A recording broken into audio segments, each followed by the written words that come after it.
Pavor Nocturnus, written by Andrew Adams and narrated by Chadwick Polson. Awakened by a sound of my own creation, exactly as the night before, and the night before that. 3:21 a.m. once again. But why have I awakened at this precise moment, like clockwork, from yet another slumber? There must be an answer better than no reason at all. Perhaps the wonder of unconscious nocturnal musings? Pity that I reject the thought there could only be more. Something is the matter, for better or worse, a topic worthy of exploration. Mentally dancing, questioning my circumstances, the gestation of fate has already begun. I scan the room for anomalies to find nothing amiss. All is as it should be, except for that visitor, there. He looms in the corner, tall and blinding in his darkness, long and pointed hands stretched out at his sides. You there, why have you come to wake me yet again at this hour? The figure remains steadfast. Did I do something wrong? I would rather think him friend, yet now I ponder if he has come to bring me harm. What an atrocious thought. I say for the final time, why do you linger, dark figure? If you have nothing to say, I would assume return to my slumber. The figure holds still, yet again. Standing tall and thin, the crescent moon bleeds through the window pane, yet it is unable to permeate deep enough to eliminate this being. I must resolve this at once, so that I may finally rest peacefully. My humor has left me, dark figure. I do not care any longer. You may stay or you may go. It is of no matter to me. I only ask that you please keep quiet so I may sleep. Yet he did not stay quiet. Just now and before. Asking him for information, this shadow in the corner of my room was mockingly silent as a corpse. Now, with my eyes closed and in much need of sleep after several nights interrupted, there grows a whisper in my ear. Awful whisperings, indeed. This could only be the jagged voice of this shape in the corner of my room, yes? Yet I know this voice. I have heard it before. But where? It murmurs thoughts of doubt in my ear, telling me things I instantly recognize to be of false nature, although how can I be sure? No, I suppose I cannot. The voice builds into a cacophonous symphony, until I bolt upright in bed once again to scold this creature, yet the corner is empty. Empty of shadows, empty of walls, empty of any corner at all. Where once a wall stood, now resides the black horizon in 4 directions around my bed. Nothing as far as the eye can see. Is this death, or a dream that plagues me now?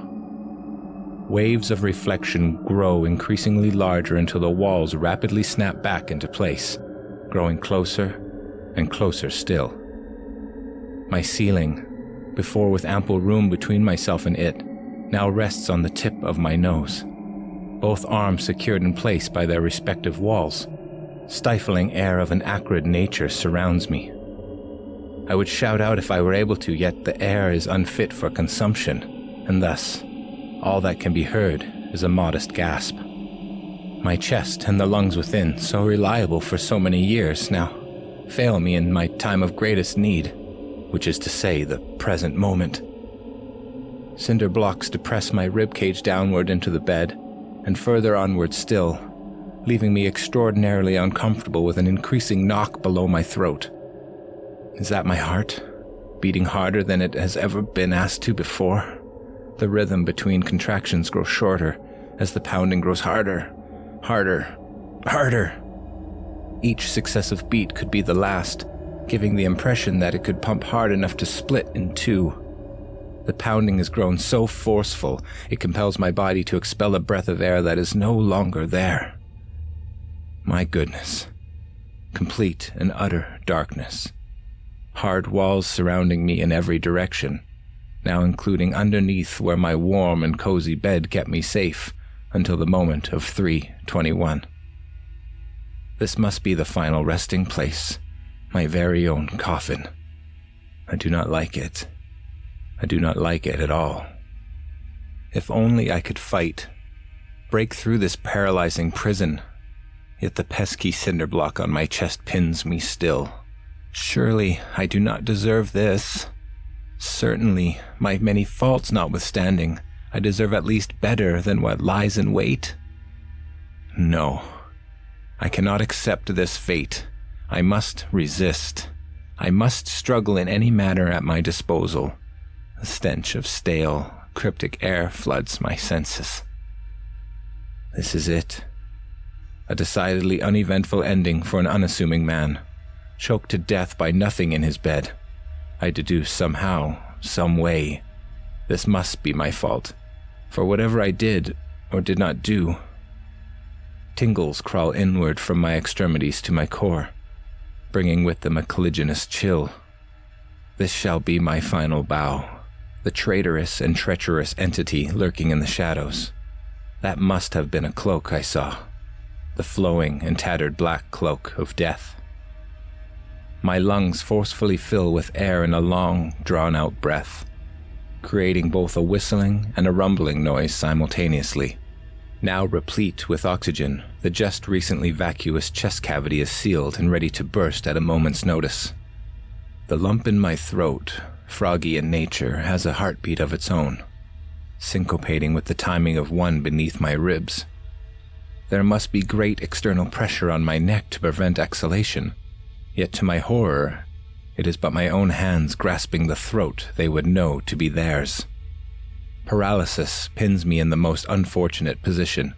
When I would have begged for a rush of cold before in the sweltering heat of this makeshift sarcophagus, I now wish for the return of warmth in any form.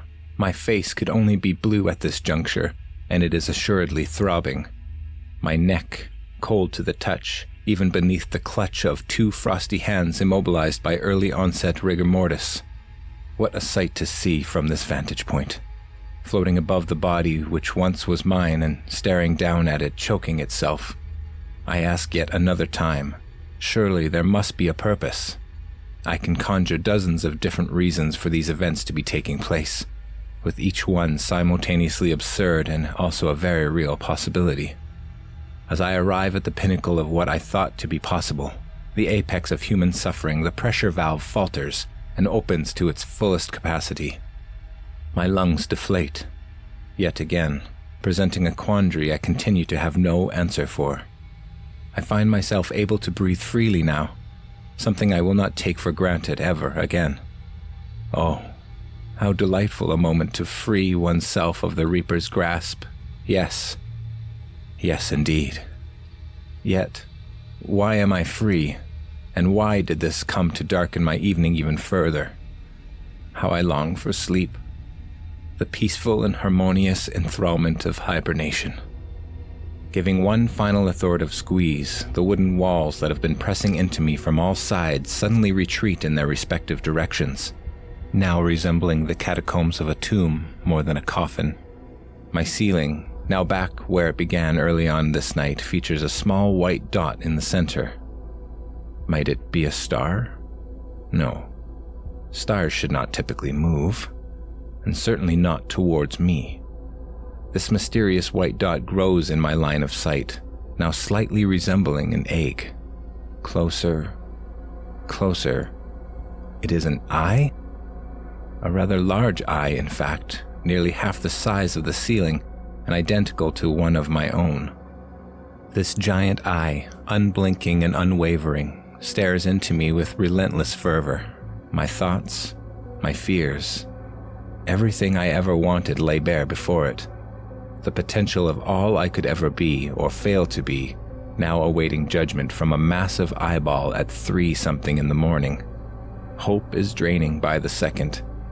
Everything I thought I wanted previously is now but a shadow memory. I must ask myself at least once more, how many nights in a row have I been disturbed in the same manner? Sinking into the bed under the weight of this eyeball's gaze, I find myself in the now familiar situation of being unable to move again. How unfortunate. What does it matter anyway? Everything is this eye's fault. I had complete control over myself until it showed up. I despise it. I despise the eye for everything it is. This thing sees me, inside and out, and now it mocks me for my lack of ability to sleep.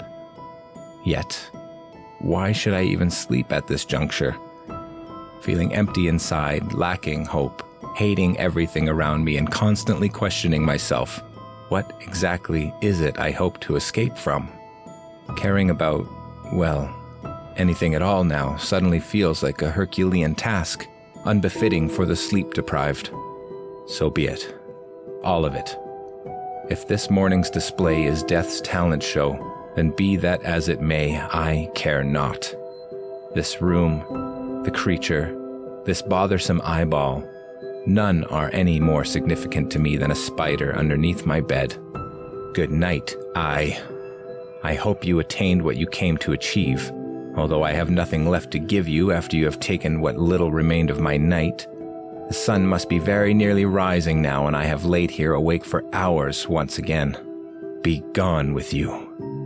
The eye blinks and stares judgingly, yet it does not leave. No matter. I am now free to move at my own will, which I use to roll myself back to my side where this adventure began earlier tonight, where it began last night, the night before, and even the night before that. My newfound sense of apathy sends me right off into a deep and restful nap before beginning the day. I awaken now to a sound, unknown in origin, but at any rate my morning can wait no longer. The room is still black with just the right amount of moonlight peering in. I must not have slept long, although long enough to feel a degree of separation from my nightly escapades. To my shock and surprise, the clock cannot lie, yet it reads 3:21 a.m. again. How exactly could this be? I tremble at the thought and survey the room. Hello, old friend. Fancy seeing you again. I greet the tall figure in the corner with his long and pointed hands raised for effect. As the walls begin converging, I pull up the covers and can't help but grin. Oh, this is hell we're in.